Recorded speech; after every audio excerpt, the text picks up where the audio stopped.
about this case earlier in the day. Okay. But basically, based on the x-rays, our elbows are for sure messed up. They don't look open, but we haven't evaluated yet. We're going to take the bandage off and then look to see if it's an open fracture, so basically the bone coming out through the skin. But right now it doesn't look like that. Okay. But in terms of surgery, they would do it kind of staggered, so one leg first, and then, say a day later or maybe a week later do the other one, so they can't do them both at the same time. Okay. In terms of the surgery with these, just because it's near the joint and just where it is, there's a high chance for infection and implant failure, and then 20 to 30% of them will need a revision surgery.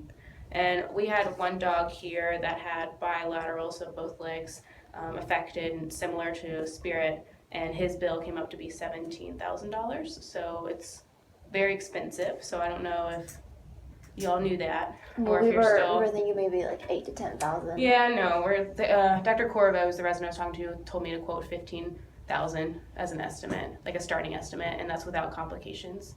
And then these, just kind of how they look, can most of the time have complications, so it may go up. And then the fact that he's heartworm positive is not good either. So for anesthesia purpose, and then after the fact, like he could die on the table just because of having heartworms in his heart. And I know it was a strong positive, so we don't know exactly how many are in there. So, like, if you guys are willing to go, then they're willing to try too, but there's just a high risk that he could be in the hospital for a long period of time, and that in the end it may not go well, and one of the legs may have to be amputated, more surgery, things of that nature.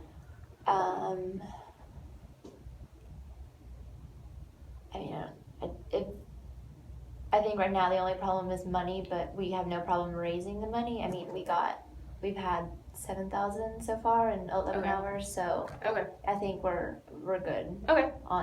Yeah. Good.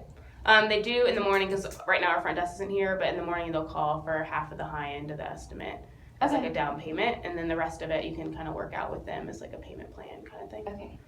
Am I allowed to go back to Dallas or?